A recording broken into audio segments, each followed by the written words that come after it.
Good morning, all, and welcome to Global Resources for Men. I'm your host, Elysia Buss, and today I'm so excited to have my co-founder, the man who started it all with Global Resources for Men, my friend Jake LaRue. Jake is a Marine Corps veteran, a peer support specialist, whole health for men's coach, equine specialist. Oh my gosh, founder of Man with a Horse podcast and nonprofit. There's so much that this incredible human being does. I'm really excited to have him here for an in-depth conversation around self-honesty and more. Jake, thanks for being with us here today. Alicia, thank you, sister. It's always a pleasure talking to you. Yeah, self-honesty, man, that's a big one for guys. It's oh, by the way, good morning, everybody from North Carolina. I'm still working on my first cup of coffee and a little bit off of my routine, so bear with me. Coming to you straight from the East Coast in Virginia. Yeah, Yay, like caffeine. let's dive right in. Um, yeah, there's been a lot going on in my own life that has led me to really look at men and how we're pretty bad about telling ourselves the truth. And it's Yeah. not so much that we're not telling ourselves the truth. That's a problem. It's that we haven't learned how to stop lying to ourselves. We've been brought up with a lot of impressions about what it means to be a man, and we try to hold these certain standards that we feel like we have to hold, and a lot of time we do that to our own detriment. So I've been through a lot of things myself recently that have brought this to the forefront of my mind. Through my own recovery and treatment process, I've come to a point where I was ready to face some truths that I had denied existed in my own life. I had a series of surgeries after a pretty drastic motorcycle accident. I'm 5 years in and facing surgery number 7 now, and I've had to learn a lot about what I'm actually capable of doing, what I'm not capable of doing, where my borders and my boundaries are, and how to ask for help when I need it, and I need it often, which required a lot of soul searching and self honesty. Um, I buried my cousin and very close friend from addiction issues in the last couple of months because he could never get honest with himself. And now I'm working on mentoring a young man who's dealing with that as well. He doesn't know how he feels, he doesn't know who he is, and he doesn't have any direction. And that's got to start with being honest about where you want to be, who you want to be, and where do you want to go. Yeah, Um, absolutely. That's one of the things I love about how you're showing up is being that role model, right? Of yeah. self-honesty. Oh, talk about a case of imposter syndrome. It scares me to think that people might look up to me as a role model, but then again, with where I've been and how I got here and the changes and things that I've learned in my life, I do this because I want other people to learn from my mistakes and learn from my successes and not have to make the same mistakes I did to get to where they want to be. Yeah, I mean, you've come a really long way. Yeah. It's been beautiful to get to be part of the last 7 years. 7 issue? Yeah, it's been that long. It has been. Yeah, we're coming up on 7 here in like 2 months. So the thing that keeps coming in that came to my mind initially was not really about, how do I be honest with myself, but what's the most dangerous lie you've ever told? Mm. In the first Yeah, place, you go ahead. oh, I was just gonna say, I remember when you posted that up in our Facebook group for Global Resources for Men, and I was like, oh yeah, the most Yeah. dangerous lie I've ever told. It costs you a lot, cost me a lot. Yep. The first place my mind went, of course, was maybe a lie I told in a relationship, maybe a lie I told to get out of trouble, maybe a dishonesty that I lived. Um, but for myself, no, it's the most dangerous lies were the one I was telling myself about myself. And they're simple things. I'm fine. I got this. I can handle it. Um, I could get through this. If I just do this, I could stop drinking anytime I want to. Um, that's just me. That's how I am. I'm wired that way. And let me tell you, that's got Mm, to be the saddest lie I hear anybody tell themselves. That's just me. I'm sorry you've decided to stay stagnant, stuck in this place right now because life and growth is about constant change. And it's about facing those struggles that yeah, promote that change. See, yeah, strong men struggle too. People have this conception that if you're struggling, you're weak. No, strong men struggle too, and it's through those struggles that their strength really starts to show. Absolutely. So, Yeah, I mean, like we have rites of passage for a reason. yeah, You intentionally put the youth through obstacles and struggle so you can go through and get to the other side to the see that dangerous you're thing strong about enough, you're resilient. Yeah, yeah. the Go most ahead. dangerous thing about these lies too is that we believe them. We don't even know that we're lying to ourselves. We don't think that we're doing anything other than what we are being true to our nature. But what these are survival strategies. And we've done this Yeah, because it's helped us get through some of those struggles in our life. But when those circumstances change and those survival strategies aren't necessary anymore, those little lies start eating us up from the inside.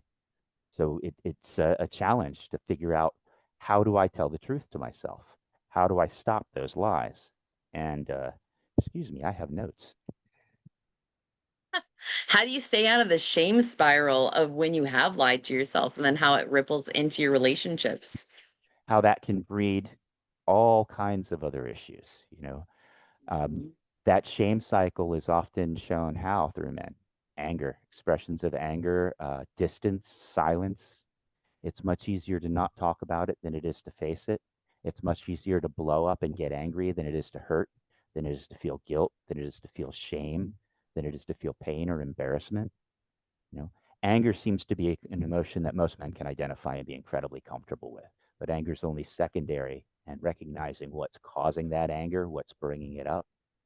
I was working with a young man the other day who's having some repercussions from losing his temper on some coworkers, and we started talking about, well, where'd that anger come from? Well, I just wish people would do what they're supposed to be doing. Like, why is we got talking deeper about it, what the underlying causes that anger are. He's got a spouse that's deployed. They're in the middle of a move.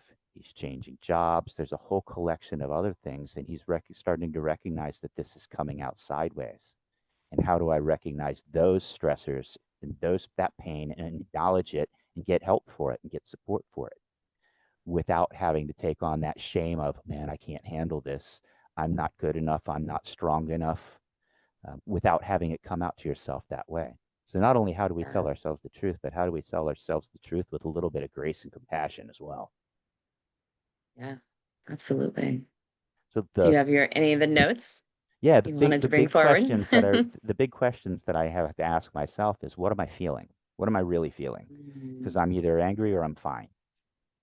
Fine, fucked up, interesting. insecure, neurotic, and exhausted. That's So, right. yeah, and a lot of those, the response to those is anger. We Yeah, joke about hangry, getting hangry. yeah, Well, that hunger, that need for food can often be reflected in anger, that discomfort.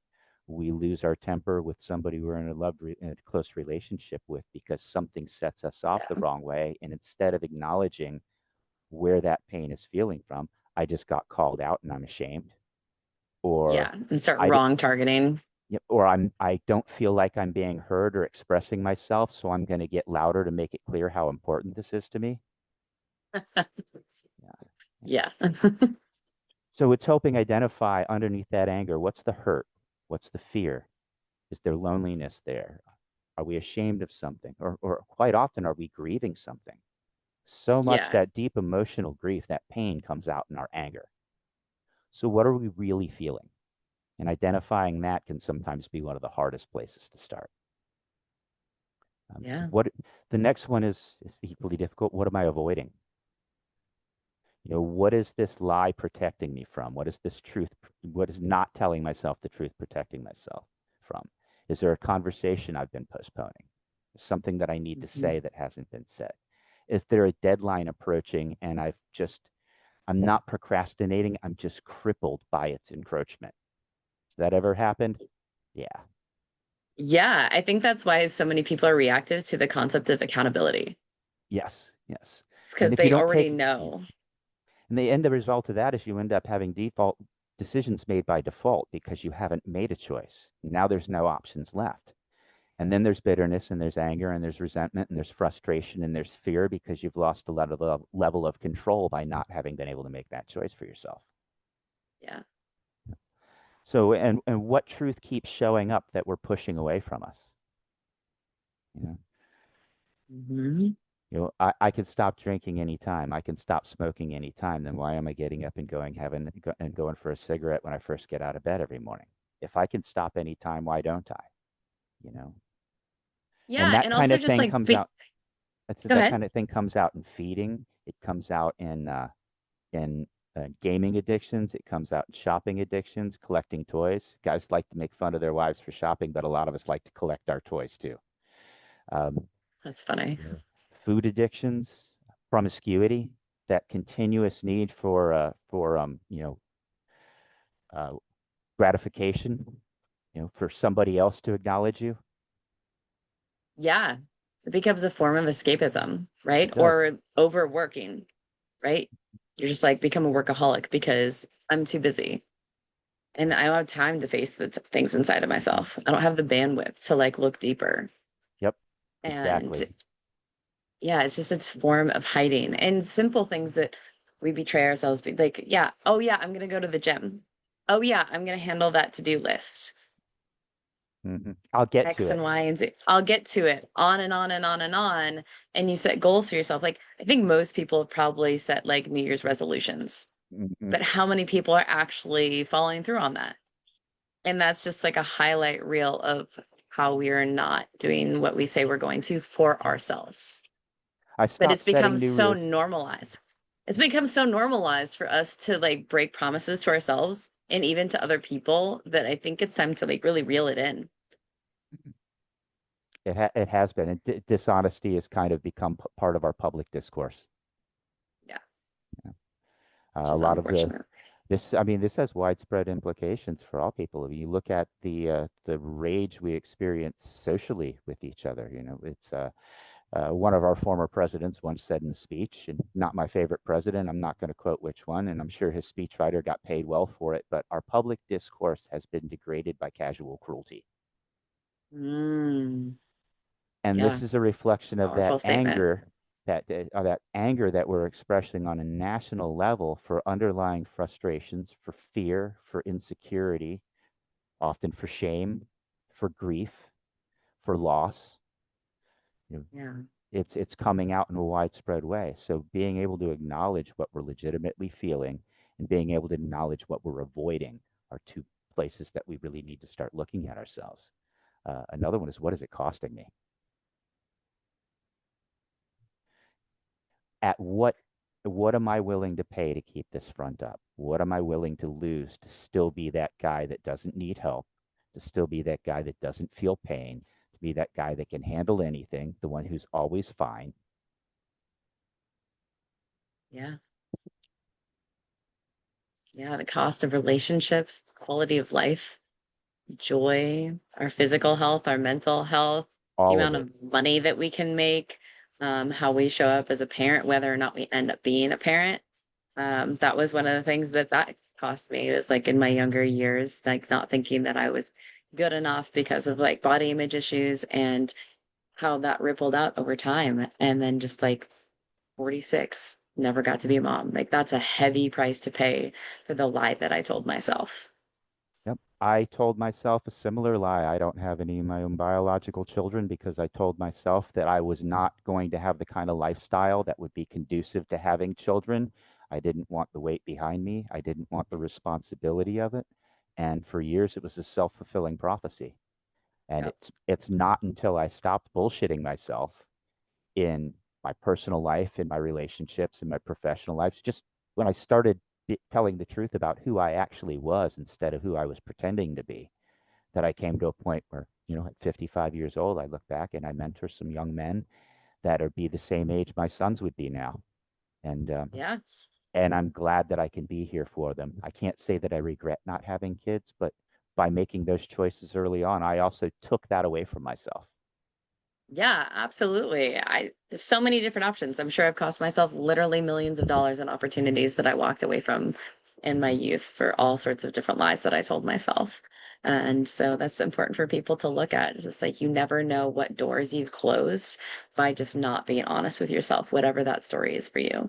And so this is one of the reasons that I'm really excited for Jake to be coming forward and his passion behind this like project that he's about to start. And we're going to be having a group coaching call for the men on Monday, June 29th at 7 p.m. Reach out to me or Jake. We can get you that information. Follow the channel for Global Resources for Men and here on Facebook. And there's going to be a lot of really amazing opportunities for people to grow, heal, and be held in a safe, non-judgmental container, but with accountability. Do not come and think that you're not going to do work because you will. This Most is about definitely. change for you, so that you can have your best life possible. So, Jake, is there anything else you want to add before we hop off and where people can find you? Yes, this is just a little taste. I would like to talk to you all much more in depth about this, get some feedback from the other men as well.